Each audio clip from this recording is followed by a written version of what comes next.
Take a look at an exchange-traded fund which has become rather well known among dividend investors and those looking for a steady stream of income. On a lot of different online forums and subreddits that we've come across, I think it has to be one of the most talked about ETFs.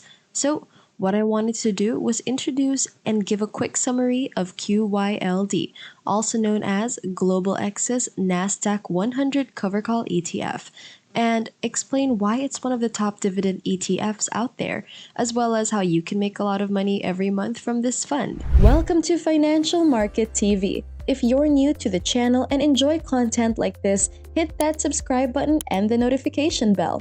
Also, please don't hesitate to share your comments down below and give this video a like. Let's get started. So when you first take a look at this fund, you'll note that it's yielding an eye-popping 11.16% as of recording this video, which is really high for an ETF. Another feature that distinguishes this ETF is that it pays out on a monthly basis.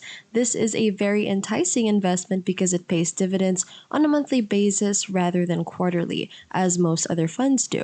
It sounds like a terrific possibility if you're looking for a way to make money, right? Well, perhaps your initial reaction to seeing all of this is to think that it's all a trap and that the payout is going to be reduced in the future. There's no way these hefty monthly dividend payments can be sustained in the long run. After all, during the COVID pandemic, many dividend and ETFs, including some of Global X's other ETFs such as SRET, have slashed their dividend payouts. But if you look at the dividend history over the last 2 years, you'll notice that it hasn't ever really cut its dividend from month to month. Even during the pandemic, the company's monthly dividend payouts have remained quite regular, given that, as you can see, there hasn't been much capital appreciation over the last few years and it's significantly less volatile than other ETFs. How exactly is this fund able to generate so much income every month?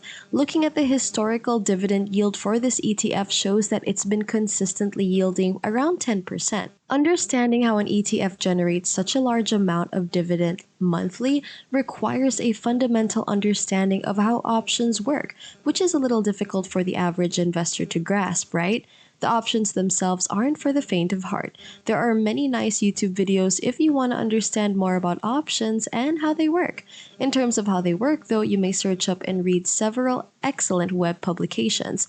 But in essence, this is a covered call investment strategy in which the fund buys a basket of equities and then sells call options that correspond to those stocks in the same basket. Since QYLD invests in holdings that are in the NASDAQ 100 index, they happen to hold mostly technology stocks. Microsoft, Apple, Amazon, Google, and Facebook, amongst other companies, as you can see, are among them. Because these options are sold every month, the option premiums are passed to investors in the form of dividends as a result of the monthly selling. The price rises of the NASDAQ 100 index have little impact on this fund, but every month their holdings are sold. So if you're interested in capital appreciation, this isn't a viable investment for you to have in your portfolio.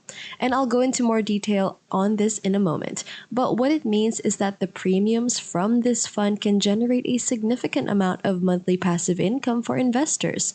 The fact that some people are incredibly committed to this fund is what piqued my curiosity in the first place. You'll find that a lot of people discussing about this ETF. If you search for dividend investing on Reddit, I've met people who made such claims, investing all of their assets into this fund, as well as the Global X Russell 2000 Cover Call ETF. RYLD, which is a sister product of QYLD.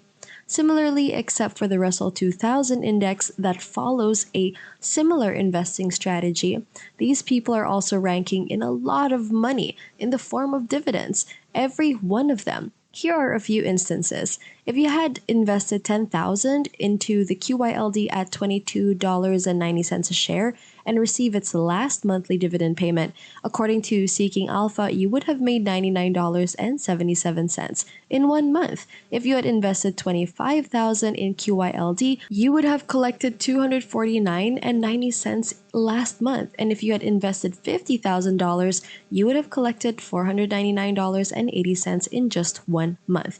And remember, that's that's totally passive income here.